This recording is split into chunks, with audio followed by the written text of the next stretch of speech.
ಎಲ್ರಿಗೂ ನಮಸ್ಕಾರ. Welcome back to my channel. ನಾನು ನಿಮ್ಮ ಪ್ರೀತಿಯ ಪವಿತ್ರ. ಎಲ್ಲರೂ ತುಂಬ ಚೆನ್ನಾಗಿದ್ದೀರಾ ಅಂತ ಭಾವಿಸ್ತಾ ಈ ಒಂದು ವ್ಲಾಗನ್ನು ನಾನು ನಿಮ್ಮ ಜೊತೆ ಶೇರ್ ಮಾಡ್ಕೊಳ್ತಾ ಇದ್ದೀನಿ. ಇದು ಫ್ರೈಡೇ ವ್ಲಾಗು, ಸ್ವಲ್ಪ ಲೇಟಾಗಿ ಶೇರ್ ಮಾಡ್ಕೊಳ್ತಾ ಇದ್ದೀನಿ. ಸೊ ಬೆಳಗ್ಗೆಯಿಂದ ಫುಲ್ ಫ್ರೀ ಆಗಿದೆ. ಎದ್ದು ಸ್ವಲ್ಪ ಕ್ಲೀನಿಂಗ್ ಕೆಲಸ ಬಿಟ್ಟರೆ ಬೇರೆ ಇನ್ನೇನು ಮಾಡ್ಕೊಳ್ಲಿಲ್ಲ. ಯಾಕೆಂತಂದರೆ ಇವತ್ತು ಬೆಳಗಿನ ಬ್ರೇಕ್ಫಾಸ್ಟು ಅಕ್ಕ ಮನೆಯಲ್ಲಿ ಆಗಬೇಕಿತ್ತು. ಸೊ ಇವತ್ತು ದೋಸೆ ಮಾಡಿದ್ಲು.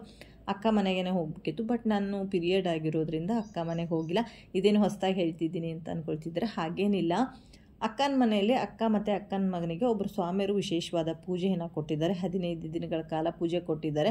ಅವ್ರ ಮನೆ ಒಳಗಡೆ ಯಾರು ಮುಚ್ಚಟ್ಟಾದವರು ಆ ಥರ ಹೋಗಬಾರ್ದು, ಅವರು ಕೂಡ ಅಂಥವ್ರ ಮನೆಗೆ ಹೋಗಬಾರ್ದು. ಆಮೇಲೆ ಎಲ್ಲೂ ಕೂಡ ನೀರು ತಿಂಡಿ ಆ ಥರದ್ದೇನು ಮಾಡಬಾರ್ದು ಅಂತ ಹೇಳಿದಾರಂತೆ. ಸೊ ಇವನ್ ನಮ್ಮ ಮನೇಲಿ ಮಾಡ್ಬೋದು, ಬೇರೆ ಎಲ್ಲೂ ಯಾರ ಮನೇಲೂ ಮಾಡಬಾರ್ದು ಅಂತ ಹೇಳಿದಾರಂತೆ. ಇನ್ನು ನಾನು ಪೀರಿಯಡ್ ಆಗಿರೋದ್ರಿಂದ ಅವಳು ನಿನ್ನೆನೇ ಕರೆದ್ಲು, ದೋಸೆ ಮಾಡ್ತಿದ್ದೀನಿ ಮನೆಗೆ ಬಂದುಬಿಡಿ ಬೆಳಗ್ಗೆ ತಿನ್ನೋಕ್ಕೆ ಅಂಥೇಳಿ.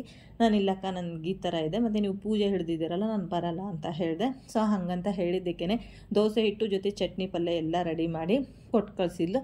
ಇನ್ನು ನನ್ನ ಮಕ್ಕಳಿಗೆ ಬೆಳಗ್ಗೆ ಇದ್ದು ಸ್ವಲ್ಪ ಅದು ಇದು ವರ್ಕ್ ಮಾಡಿಸಿದೆ. ಸೊ ಫ್ರೀ ಅಂದರೆ ಫ್ರೀ ಏನು ಇರಲಿಲ್ಲ. ಸ್ವಲ್ಪ ನನಗೆ ಆ ಥರ ಟೈಮ್ ಸಿಕ್ಕಾಗ ಮಕ್ಕಳ ಜೊತೆ ಕೂತ್ಕೊಂಡು ಸ್ವಲ್ಪ ಹೊತ್ತು ಆಟ ಆಡ್ತೀನಿ. ಇದೇನು ಬರೀ ಬರ್ಸೋದು ಓದಿಸೋದು ಹೇಳ್ತಾಳೆ ಅಂತ ಅನ್ನೋದಕ್ಕೆ ಹೋಗ್ಬೇಡಿ. ತುಂಬ ಚೆನ್ನಾಗಿ ನನ್ನ ಮಕ್ಕಳ ಜೊತೆ ಟೈಮ್ ಸ್ಪೆಂಡ್ ಮಾಡ್ತೀನಿ. ನಮ್ಮ ಮನೆಯವ್ರು ಇದ್ದಾಗ ಆಗಿರ್ಬೋದು ನನ್ನ ಡ್ಯಾನ್ಸ್ ಕ್ರೇಜ್ ಜಾಸ್ತಿ ಇದೆ. ಅವರಿದ್ದರೂ ಇಲ್ಲದೇ ಇದ್ರೂ ಕೂಡ ತುಂಬ ಡ್ಯಾನ್ಸ್ ಮಾಡ್ತೀನಿ ನಾನು. ನನ್ನ ಮಕ್ಕಳು ನಾನು ಸಂಡೇ ಅಂತೂ ಸಿಕ್ಕಾಪಟ್ಟೆ ಹಾಡು ಹಾಕ್ಕೊಳ್ತೀವಿ, ಡ್ಯಾನ್ಸ್ ಮಾಡ್ತೀವಿ. ಸಂಡೇ ಆದಷ್ಟು ನಾನು ವ್ಲಾಗ್ ಮಾಡೋದೇ ಕಡಿಮೆ, ಯಾಕೆಂದರೆ ಇರೋದೊಂದು ಮೊಬೈಲ್ ಇರುತ್ತೆ. ವಿಡಿಯೋ ಎದ್ರಲ್ಲಿ ಮಾಡಬೇಕು, ಸಾಂಗ್ ಎದ್ರಲ್ಲಿ ಹಾಕಿಟ್ಕೋಬೇಕಲ್ವ. ಸೊ ಹಂಗಾಗಿ ನಾನು ಏನು ಮಾಡ್ತೀನಿ, ನನ್ನ ಮೊಬೈಲಲ್ಲೇ ಸಾಂಗ್ ಹಾಕಿಟ್ಕೊಂಡು ನಾನು ನನ್ನ ಮಗಳು ಜಾಸ್ತಿ ಡ್ಯಾನ್ಸ್ ಮಾಡ್ತೀವಿ. ನನ್ನ ಮಗ ಅಷ್ಟೊಂದಾಗಿ ಏನು ಡ್ಯಾನ್ಸ್ ಮಾಡಲ್ಲ. ಸೊ ಒಂದು ಸ್ವಲ್ಪ ಕಡಿಮೆ. ನಾನು ನನ್ನ ಮಗಳು ಸಿಕ್ಕಾಪಟ್ಟೆ ಡ್ಯಾನ್ಸ್ ಮಾಡ್ತೀವಿ, ಸಿಕ್ಕಾಪಟ್ಟೆ ಎಂಜಾಯ್ ಮಾಡ್ತೀವಿ. ಮಕ್ಕಳ ಜೊತೆ ಆಟ ಆಡ್ತೀನಿ, ಎಲ್ಲ ಮಾಡ್ತೀನಿ, ಅದ್ರ ಜೊತೆ ವರ್ಕು ಕೂಡ ಮಾಡಿಸ್ತೀನಿ. ಇದು ನನ್ನ ಒಂದು ಸ್ವಲ್ಪ ಡೈಲಿ ರೊಟೀನ್ ಆಗಿರುತ್ತೆ.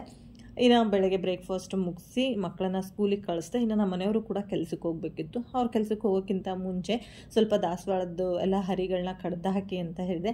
ಅವರಿಗೆ ಅದೇನ ಕಡಿಯೋದಕ್ಕೆ ಮನಸ್ಸಿಲ್ಲ, ಯಾಕೆಂದರೆ ಅದು ತುಂಬ ಚೆನ್ನಾಗಿ ಮೊಗ್ಬಿಟ್ಟಿತ್ತು. ಒಂದು ಮಂತಿಂದನೂ ಅದು ಅಷ್ಟೊಂದು ಚೆನ್ನಾಗಿ ಹೂ ಬಿಡ್ತಾ ಇಲ್ಲ. ಯಾಕೋ ಇವತ್ತು ತುಂಬ ಮೊಗ್ಬಿಟ್ಟಿದೆ ಅಂತ ಹೇಳಿದರು. ಹಾಗಾಗಿ ಅವ್ರಿಗೆ ಕೊಯ್ಯೋದಕ್ಕೆ ಇಷ್ಟ ಇಲ್ಲ. ಸೊ ಮೊಗ್ಗಿದೆ ಕಣೆ, ತುಂಬ ಚೆನ್ನಾಗಿದೆ ಅಂತಂದರು. ಇಲ್ಲಪ್ಪ ನೀನು ಕೊಯ್ದುಬಿಡು ಅಂತ ಹೇಳಿದೆ. ಯಾಕೆಂದರೆ ಇನ್ನೊಂದು 4 ಡೇಸ್ ನಾನು ಪೂಜೆ ಮಾಡಲ್ಲ. ನಾನು ಮನೇಲಿ ಪೂಜೆ ಮಾಡಲಿಲ್ಲ ಅಂದರೆ ಮನೇಲಿ ಯಾರೂ ಸಹ ಪೂಜೆ ಮಾಡಲ್ಲ. ಮಕ್ಕಳಂತರೂ ನಾನು ದೇವ್ರ ಹತ್ರ ಕಳಿಸೋದಿಲ್ಲ. ಸೊ ಹಾಗಾಗಿ ಕಡ್ದುಬಿಡಪ್ಪ ಅಂತ ಹೇಳಿದೆ. ಅದನ್ನು ಕಡಿಲೋ ಬೇಡವು ಅಂತ ಯೋಚನೆ ಮಾಡಿ ಕಡಿತಾಯಿದ್ರು. ಇನ್ನು ಇನ್ನೊಂದು ದೊಡ್ಡ ದಾಸವಾಳ ಗಿಡ ಬಂದುಬಿಟ್ಟು ನಾನು ಊರಿಂದ ತೊಗೊಂಬಂದು ಹಾಕಿದೆ. ಇನ್ನೊಂದು ಫ್ಯಾಷನ್ ಫ್ರೂಟ್ ಗಿಡ ಇದೆ, ಆಮೇಲೆ ಸ್ವಲ್ಪ ದಾಸವಾಳ ಸಸಿಗಳಿದೆ. ಹಾಗೆ ಇದು ಬಂದುಬಿಟ್ಟು ಶಂಖಪುಷ್ಪ ಗಿಡ ಅಂಥೇಳಿ. ಸೊ ಅದರದ್ದು ಒಂದೊಂದು ಹೂ ಬಿಟ್ಟಿದೆ, ನಾನು ನಿಮಗೆ ತೋರಿಸ್ತಿದ್ದೆ. ಬಟ್ ನನ್ನ ಒಂದು ಅಭ್ಯಾಸ ಏನು ಅಂತಂದರೆ, ನಾನು ಪೀರಿಯಡ್ ಆದಾಗ ಯಾವುದೇ ಸಸಿಗಳನ್ನೂ ಕೂಡ ಮುಟ್ಟೋದಿಲ್ಲ, ದೇವ್ರ ಮನೆಗೂ ಕೂಡ ಹೋಗೋದಿಲ್ಲ. ಸೊ ದೇವ್ರ ಮನೆ ಸಾಮಾನ್ಯವಾಗಿ ಎಲ್ಲರೂ ಹೋಗಲ್ಲ. ನಾನು ಯಾವುದೂ ಸಸಿ ಗಿಡಗಳನ್ನ ಆ ಥರದನ್ನು ಮುಟ್ಟೋದಿಲ್ಲ, ಚಿಕ್ಕ ಮಕ್ಕಳನ್ನ ಮುಟ್ಟಲ್ಲ. ಅದೇನು ನನಗೊಂದು ಅಭ್ಯಾಸ ಇದೆ. ಯಾಕೆ ಅಂತಂದರೆ ನಮ್ಮ ಮನೆ ಮುಂದೆ ಅಮ್ಮ ಮನೇಲಿದ್ದಾಗ, ಇನ್ನೂ ನನ್ನ ಮದುವೆ ಆಗಿರಲಿಲ್ಲ, ಅಮ್ಮ ಮನೇಲಿದ್ದಾಗ ನಮ್ಮ ಮನೆ ಮುಂದೆ ಒಂದು ದೊಡ್ಡ ತೆಂಗಿನ ಮರ ಇತ್ತು. ಹಳ್ಳಿ ಕಡೆ ಎಲ್ಲ ಏನು ಮಾಡ್ತಾರೆ ಅಂತಂದರೆ, ಈ ಫಸ್ಟ್ ಟೈಮ್ ಮೆಚರ್ಡ್ ಆಗ್ತಾರಲ್ವ. ಸೊ ಮೆಚರ್ಡ್ ಆದಾಗ ಆ ದಿನ ಯಾವುದಾದ್ರೂ ಹೂವಿನ ಗಿಡ ಮುಟ್ಟಿಸ್ತಾರೆ. ಅದು ಚೆನ್ನಾಗಿ ಬೆಳೀತು ಅಂತಂದರೆ ಅವರು ಒಂದು ಮುಟ್ಟಾಗಿರೋ ದಿನ ಅದು ಚೆನ್ನಾಗಿದೆ ಅನ್ನೋದನ್ನು ಕ್ಯಾಲ್ಕುಲೇಟ್ ಮಾಡ್ತಾರೆ. ಚೆನ್ನಾಗಿ ಬೆಳಿಲಿಲ್ಲ, ಸುಟ್ಟೋಯ್ತು, ಒಣಗೋಯ್ತು ಅಂತ ಅಂದರೆ ಅದು ಚೆನ್ನಾಗಿಲ್ಲ ಅಂಥೇಳಿ ಚೆಕ್ ಮಾಡ್ತಾರೆ. ಅಂದರೆ ಮುಂದೆ ಅವ್ರು ಏನು ಮಾಡಿದ್ರು ಕೂಡ ಒಳ್ಳೇದಾಗುತ್ತೆ ಕೆಟ್ಟದಾಗುತ್ತೆ ಅನ್ನೋದನ್ನು ಆ ಥರದ್ರ ಮೇಲೆ ಡಿಸೈಡ್ ಮಾಡ್ತಾರೆ. ಬಟ್ ನಮ್ಮ ಮನೇಲೆಲ್ಲ ಆ ಥರ ಏನೂ ಮಾಡಿಲ್ಲ. ನಮ್ಮ ಚಿಕ್ಕಪ್ಪ ಮನೆಯಲ್ಲಿ ಮಾಡಿದರು. ನಮ್ಮ ಚಿಕ್ಕಪ್ಪನ ಮಗಳು ಮೆಚರ್ಡ್ ಆದಾಗ ತೊಗೊಂಬಂದ್ಬಿಟ್ಟು ನಮ್ಮದು ತೆಂಗಿನ ಸಸಿ ಮುಟ್ಟಿಸ್ಬಿಟ್ಟಿದ್ರು. ಸೊ ಅದೆಲ್ಲ ಸುಟ್ಟೋಗಿತ್ತು. ಸೊ ಹಂಗಾಗಿ ನನಗೆ ಅದೇನೋ ಒಂಥರ, ನನಗೆ ಪೀರಿಯಡ್ ಆದಾಗ ಯಾವುದು ಗಿಡಗಳನ್ನ ಸಸಿಗಳನ್ನ ಮುಟ್ಟೋದಕ್ಕೆ ಇಷ್ಟನೇ ಆಗಲ್ಲ. ಇನ್ನು ನಾನು ದೇವ್ರ ಪೂಜೆ ಮಾಡೋಕ್ಕೆಲ್ಲ ಹೂವನ್ನ ಅದನ್ನೇ ಬಳಸೋದ್ರಿಂದ, ಸೊ ಈ ಟೈಮಲ್ಲಿ ಮುಟ್ಬಿಟ್ಟು ಮತ್ತೆ ನನಗೆ ದೇವ್ರ ಪೂಜೆಗೆ ಅದೇ ಗಿಡಗಳಿಂದ ಹೂವು ಹರಿಬೇಕು ಅಂದರೆ ಏನೋ ಒಂಥರ ನನಗೆ ಅದು ಗೊತ್ತಿಲ್ಲ. ಅದ್ಯಾಕೆ ಆ ಥರ ಭಾವನೆ ಅಂತ ಗೊತ್ತಿಲ್ಲ. ನಾನು ಯಾವುದೂ ಗಿಡಗಳನ್ನ ಮುಟ್ಟಲ್ಲ. ಹಾಗಾಗಿದ್ದಕ್ಕೆ ಈ ಕೆಲಸನ ಇವತ್ತು ನಮ್ಮ ಮನೆಯವ್ರಿಗೆ ಹಚ್ಚಿದ್ದೀನಿ. ಇನ್ನು ಶಂಖಪುಷ್ಪ ಗಿಡದ ಬಗ್ಗೆ ತೋರಿಸ್ತಿದ್ದೆ ನಾನು ನಿಮಗೆ ಹೂವನ್ನು. ಸೊ ಸ್ವಲ್ಪ ಅಲ್ಲಿ ಒಂದೊಂದು ಹೂವು ಬಿಟ್ಟಿದೆ. ಅದರದ್ದು ಹೆಲ್ತ್ ಬೆನಿಫಿಟ್ಸ್ ತುಂಬ ಅಂದರೆ ತುಂಬಾ ಇದೆ. ಇನ್ನು ಒಂದು 2 ಬೀಜಗಳನ್ನ ಹಾಕಿದೆ. ಒಂದು ಹಾಗಲಕಾಯಿ ಬೀಜ, ಇನ್ನೊಂದು ಬಂದುಬಿಟ್ಟು ತೊಂಡೆಕಾಯಿ ಬೀಜ ಹಾಕಿದೆ. ಅದರಲ್ಲಿ ಯಾವುದೋ ಒಂದು ಸಸಿ ಬಿಟ್ಟಿದೆ. ಸೊ ಅದು ಯಾವುದು ಅಂತ ಇನ್ನೂ ಸ್ವಲ್ಪ ದೊಡ್ಡದಾದ್ಮೇಲೆ ಗೊತ್ತಾಗುತ್ತೆ. ಇನ್ನು ಇಷ್ಟೆಲ್ಲ ಸೆಡ್ರು ಇದ್ದರೂ ಕೂಡ ಇಲ್ಲಿ ಒಂದು ಹಾವು ಕೂಡ ಬರಲ್ಲ, ಯಾಕೆಂದರೆ ಫುಲ್ ಸೀಲ್ ಆಗಿಬಿಟ್ಟಿದೆ.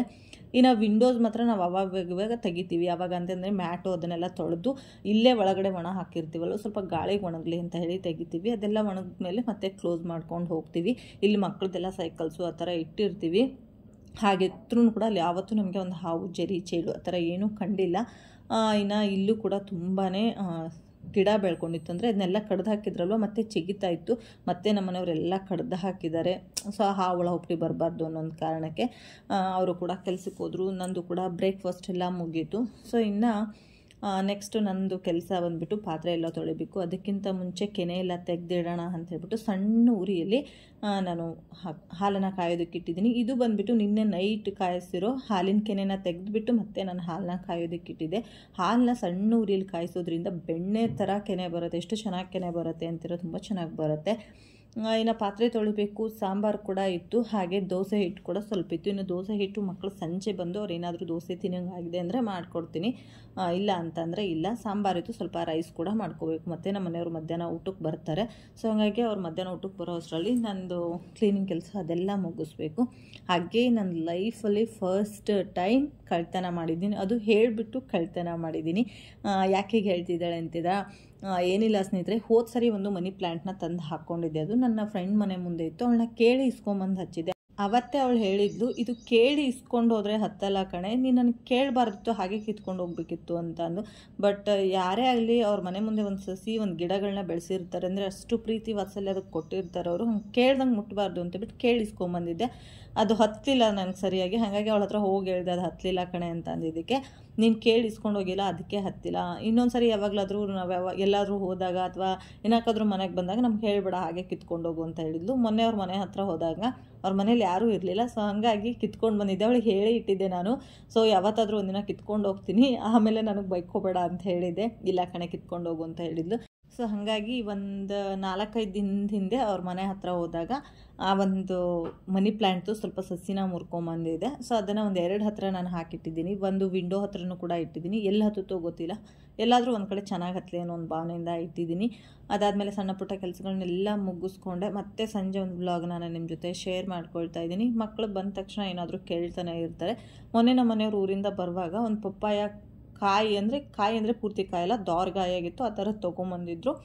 ಹಾಗಾಗಿ ಇವತ್ತು ಆ ಪಪ್ಪಾಯ ಹಣ್ಣು, ಸ್ವಲ್ಪ ಬೆಲ್ಲ, ಏಲಕ್ಕಿ ಪುಡಿ ಮತ್ತು ಒಂದು ಚಿಟಿಕೆ ಉಪ್ಪಷ್ಟು ಹಾಕ್ಕೊಂಡು ಅದಕ್ಕೆ ಅದನ್ನು ಮಿಲ್ಕ್ ಶೇಕ್ ಮಾಡ್ತಾ ಇದ್ದೀನಿ. ಸೊ ಮಿಲ್ಕ್ ಶೇಕು ಸ್ವಲ್ಪ ಐಸ್ ಕ್ಯೂಬ್ಸು ಕೂಡ ಹಾಕ್ತೀನಿ. ನಾನು ಆದಷ್ಟು ಮಿಲ್ಕ್ ಶೇಕ್ಸ್ಗಳಿಗೆ ಬೆಲ್ಲನ ಯೂಸ್ ಮಾಡ್ತೀನಿ, ಸಕ್ಕರೆನ ಯೂಸ್ ಮಾಡಲ್ಲ. ಸೊ ಬೆಲ್ಲ ಹೆಲ್ತಿಗೆ ಒಳ್ಳೆಯದು ಅನ್ನೋ ಒಂದು ಕಾರಣಕ್ಕೆ ಬೆಲ್ಲನ ಯೂಸ್ ಮಾಡ್ತಿರ್ತೀನಿ. ಸೊ ಇವಾಗ ಫಸ್ಟು ಇದನ್ನು ಹಾಗೇ ಗ್ರೈಂಡ್ ಮಾಡ್ಕೊಳ್ತೀನಿ. ಹಾಲು ಹಾಕ್ಬಿಟ್ರೆ ಏನಾಗುತ್ತೆ ಅಂತಂದರೆ ಗೋಡಂಬಿ ಹಾಕಿರ್ತೀವಲ್ವ, ಅದು ಅಷ್ಟು ನೈಸಾಗಿ ರುಬ್ಕೊಳ್ಳೋದಿಲ್ಲ, ಸ್ವಲ್ಪ ತರ್ತರಿಯಾಗಿ ಹಾಗೆ ಇದ್ಬಿಡುತ್ತೆ. ಹಾಗಾಗಿ ನಾನು ಅದನ್ನು ಫಸ್ಟು ಹಾಗೆ ರುಬ್ಕೊಂಡು ಅದಾದಮೇಲೆ ಹಾಲೇನಿತ್ತು ಹಾಲನ್ನ ಹಾಕ್ಬಿಟ್ಟು ಎತ್ತೊಡ್ಕೊಂಡ್ಬಿಡ್ತೀನಿ. ಎತ್ತೊಡ್ಕೊಂಡು ಅದನ್ನು ಮಕ್ಕಳಿಗೆ ಕೊಡ್ತೀನಿ. ಸೊ ನಮ್ಮನೇಲಿರೋದು ಒಂದೇ ಒಂದು ಗ್ಲಾಸ್ ಲೋಟ, ಅದಕ್ಕೇ ಅವರಿಬ್ಬರದು ಕೂಡ ಜಗಳ. ತೊಗೊಂಬರ್ಬೇಕು ಇನ್ನೊಂದೆರಡು ಗ್ಲಾಸ್ ಲೋಟಗಳನ್ನ ಅಂತೀನಿ. ಮಕ್ಕಳಿರೋ ಮನೇಲಿ ಸ್ವಲ್ಪ ಗ್ಲಾಸ್ ಐಟಮ್ಸ್ ಇಡೋದಕ್ಕೆ ಭಯ ಅಂದ್ಕೊಂಡೇ ಸಿಕ್ಕಾಪಟ್ಟೆ ಗ್ಲಾಸ್ ಐಟಮ್ಸ್ನ ಇಟ್ಟಿದ್ದೀನಿ. ನೋಡಬೇಕು, ಇದೊಂದು ಗ್ಲಾಸನ್ನು ನಾನು ಪರ್ಚೇಸ್ ಮಾಡಬೇಕು, ಮೆಶೋದಲ್ಲಿ ಅದನ್ನು ಬೈ ಮಾಡೋಣ ಅಂತ ಹೇಳಿ ಅಂದ್ಕೊಂಡಿದ್ದೀನಿ. ಇನ್ನು ಇವ್ರ ಪಪ್ಪಂಗೂ ಕೂಡ ಫೋನ್ ಮಾಡಿದೆ, ಮಿಲ್ಕ್ ಶೇಕ್ ಮಾಡೋದಕ್ಕಿಂತ ಮುಂಚೆನೇ ಮಾಡಿದೆ, ಎಷ್ಟೊತ್ತಿಗೆ ಬರ್ತೀರಾ ಅಂಥೇಳಿ. ಯಾಕೆಂದರೆ ಅವ್ರು ಬರೋದು ಇನ್ನೊಂದು 5-10 ನಿಮಿಷ ಇದ್ದಾಗಲೇ ಮಾಡಿದರೆ ಚೆನ್ನಾಗಿರುತ್ತೆ, ಅವರು ಕುಡಿತಾರೆ ಅಂದ್ಕೊಂಡು. ಸೊ ನಾನು ಕೂಡ ಬಂದೆ ಕಣೆ ಅಂತ ಹೇಳಿದರು. ಹಾಗಾಗಿ ಮಿಲ್ಕ್ ಶೇಕ್ ರೆಡಿ ಮಾಡಿ ಅವ್ರಿಗೂ ಸ್ವಲ್ಪ ಎತ್ತಿಟ್ಟೆ. ಅವರು ಕೂಡ ಬಂದುಬಿಟ್ಟು ಮಿಲ್ಕ್ ಶೇಕ್ ಕುಡಿದು ಅವರು ಮಗಳಿಗೆ ಓದಿಸ್ತಿದ್ದಾರೆ, ನಾನು ಮಗನಿಗೆ ಓದಿಸ್ತಿದ್ದೀನಿ. ಇವತ್ತು ಇಬ್ರಿಗೂ ಹೋಮ್ವರ್ಕ್ ಏನು ಕೊಟ್ಟಿಲ್ಲ, ನಾಳೆ ಸ್ಯಾಟರ್ಡೆ ಅನ್ನೋ ಕಾರಣಕ್ಕೋ ಏನೋ ಗೊತ್ತಿಲ್ಲ. ನನ್ನ ಮಗನಿಗೆ ಅವ್ರ ಮ್ಯಾಮಿಗೆ ಫೋನ್ ಮಾಡಿ ಕೇಳ್ದವನು. ಸೊ ಅವ್ರ ಮ್ಯಾಮು ಟೆಸ್ಟು ಹತ್ತಿರ ಬರ್ತಾ ಇದೆ, ಸೊ ಹಾಗಾಗಿ ಪ್ರಿಪೇರ್ ಆಗಪ್ಪ ಟೆಸ್ಟಿಗೆ, ಇವತ್ತು ಹೋಮ್ವರ್ಕ್ ಏನಿಲ್ಲ ಅಂತಂದರು. ನನ್ನ ಮಗಳಿಗೂ ಅಷ್ಟೊಂದೇನು ಹೋಮ್ವರ್ಕ್ ಕೊಟ್ಟಿರಲಿಲ್ಲ, ABCD ಜಡ್ಜ್ವರೆಗೂ 2 ಟೈಮ್ ಕೊಟ್ಟಿದ್ದರು, ಮಾಡಿದ್ಲು. ಅದಾದಮೇಲೆ ನಾವು ಆದಷ್ಟು ಮನೇಲಿ ಕನ್ನಡನ ಓದಿಸ್ತೀವಿ. ಇಂಗ್ಲೀಷ್ ಮೀಡಿಯಮ್ಗೆ ಹಾಕಿದಾಗ ಏನಾಗುತ್ತೆ ಅಂದರೆ ಸ್ಕೂಲಲ್ಲೂ ಇಂಗ್ಲೀಷ್ ಮಾತಾಡ್ತಾರೆ, ಅತಿ ಹೆಚ್ಚು ಇಂಗ್ಲೀಷಿಗೆ ಒತ್ತು ಕೊಡ್ತಿರ್ತಾರೆ. ಸೊ ಆ ಮೂಮೆಂಟಲ್ಲಿ ಕನ್ನಡನ ಮಕ್ಕಳು ಮರ್ತು ಬಿಡ್ತಾರೆ. ನಾನು ತುಂಬ ಜನ ಪೇರೆಂಟ್ಸ್ ಬಾಯಲ್ಲಿ ಕೇಳಿದ್ದೀನಿ, ನನ್ನ ಮಗನಿಗೆ ಅಷ್ಟೊಂದಾಗಿ ಕನ್ನಡ ಓದೋಕ್ಕೆ ಬರಲ್ಲ, ನನ್ನ ಮಗನಿಗೆ ಅಷ್ಟೊಂದು ಚೆನ್ನಾಗಿ ಕನ್ನಡ ಬರೆಯೋಕ್ಕೆ ಬರೋದಿಲ್ಲ ಅಂತ ಹೇಳ್ತಾರೆ. ಸೊ ಆ ಥರ ಪ್ರಾಬ್ಲಮ್ ನನ್ನ ಮಕ್ಕಳಿಗೆ ಆಗಬಾರ್ದು ಅನ್ನೋದಷ್ಟೇ ನನ್ನ ಉದ್ದೇಶ. ಆದಷ್ಟು ನಾನು ಏನು ಮಾಡ್ತೀನಿ, ಈ ಥರ ಫ್ರೀ ಟೈಮ್ ಸಿಕ್ಕಾಗ ಅವ್ರಿಗೇನು ವರ್ಕ್ ಜಾಸ್ತಿ ಇಲ್ಲ ಅಂದಾಗ ಆದಷ್ಟು ನಾನು ರೆಗ್ಯುಲರ್ ಆಗೂ ಆಗಲ್ಲ ಇದು ಕನ್ನಡ ಓದ್ಸೋಕ್ಕೆ, ರೆಗ್ಯುಲರ್ ಅಂತೇನು ಓದಿಸಲ್ಲ. ಸೊ ನನಗೆ ಟೈಮ್ ಸಿಕ್ಕಾಗ 2 ದಿನಕ್ಕೊಮ್ಮೆ 3 ದಿನಕ್ಕೊಮ್ಮೆ ಅಥವಾ ವಾರದಲ್ಲಿ ಒಂದು 2-3 ಸಾರಿನಾದರೂ ನನ್ನ ಮಕ್ಕಳಿಗೆ ಆದಷ್ಟು ಕನ್ನಡನ ಓದಿಸ್ತೀನಿ. ಸೊ ಇವನಿಗೂ ಕೂಡ ಕನ್ನಡ ಓದಿಸ್ತಾ ಇರ್ತೀನಿ. ಸೊ ಕನ್ನಡ ಓದುವಾಗ ಒಂದೊಂದು ಸರಿ ಪೆಟ್ಟು ಕೂಡ ಬಿದ್ದುಬಿಡುತ್ತೆ ನನ್ನ ಹತ್ರ. ಯಾಕೆ ಅಂತಂದರೆ ನನ್ನ ಮಗಳು ತುಂಬ ಸ್ಪಷ್ಟವಾಗಿ ಓದೋದಕ್ಕೆ ಟ್ರೈ ಮಾಡ್ತಾಳೆ, ಕೂಡ್ಸಿನೇ ಓದ್ತಾಳೆ, ಬಟ್ ಓದ್ತಾಳೆ ಅಕ್ಷರಗಳನ್ನ ಕೂಡಿಸಿ ಆಮೇಲೆ ಒಂದು ವರ್ಡನ್ನು ಓದ್ತಾಳೆ. ಅದನ್ನ ಇವಳು ಇವ್ನು ಹಂಗೆ ಮಾಡಲ್ಲ, ಸ್ವಲ್ಪ ಅಕ್ಷರಗಳನ್ನ ಕೂಡ್ಸ್ಕೊಂಡು ಹಾಗೆ ಹೋಗ್ಬಿಟ್ಟು ಅದು ಹಾಗೆ ಮುಂದೆ ತಳ್ಳಿಬಿಡ್ತಾನೆ. ನನಗೆ ಹಂಗೆ ಆಗಬಾರ್ದು, ಅಕ್ಷರಗಳನ್ನ ಕೂಡಿಸಿ ಓದಿದ್ರು ಕೂಡ ಅದನ್ನೊಂದು ಸೆಂಟೆನ್ಸ್ನ ನನಗೆ ಹೇಳಬೇಕು, ಹಂಗಂದರೆ ಅವ್ರಿಗೆ ಪರ್ಫೆಕ್ಟ್ ಆಗ್ತಾರೆ ಅನ್ನೋದೊಂದು ಭಾವನೆ ನಂದು. ಸೊ ಅಷ್ಟು ಇಷ್ಟು ಹರಸಾಹಸ ಮಾಡಿ ಮಕ್ಕಳಿಗೆ ಓದಿಸಿ, ಸೊ ಊಟ ಎಲ್ಲ ಮುಗಿಸಿ ಮಲಗೋ ಟೈಮು. ಸೊ ಡೈಲಿ ರೂಮಲ್ಲೇ ಮಲ್ಕೊಳ್ತಾ ಇದ್ವಿ. ಇವತ್ತು ತುಂಬ ಬಟ್ಟೆ ಒಗ್ದು ಹಾಕಿದ್ದಲ್ವಾ, ಬಟ್ಟೆಗಳೆಲ್ಲ ಒಣಗಬೇಕು ಅಂತ ಅಂದ್ಕೊಂಡು ಇವತ್ತು ಹಾಲಲ್ಲೇ ತಡಿಯೆಲ್ಲ ಎಳ್ಕೊಂಬಂದ್ಬಿಟ್ಟು ಅವ್ರು ಚೆನ್ನಾಗಿ ಮಲ್ಕೊಂಡಿದ್ದಾರೆ. ನನ್ನ ಮಗ ಬಂದುಬಿಟ್ಟು ಟೈಗರ್ನ ಹಿಡ್ಕೊಂಡು ಮಲ್ಕೊಂಡಿದ್ದಾನೆ. ಸೊ ಅವನಿಗೆ ಟೈಗರ್ ಇಲ್ಲ ಅಂದರೆ ನಿದ್ದೆ ಬರೋಲ್ಲ. ಇನ್ನು ನನ್ನ ಮಗಳು ಚಿಕ್ಕದೊಂದು ಡಾಲ್ ಇತ್ತು, ಅದನ್ನು ಹಿಡ್ಕೊಂಡು ಮಲ್ಕೊಂಡಿದ್ದಾಳೆ. ಹಾಗೆ ಸ್ನೇಹಿತರೆ ನಾನು ಮಲ್ಕೋಬೇಕು, ಟೈಮ್ ಆಲ್ರೆಡಿ 10:30 ಆಗ್ತಾ ಬಂತು.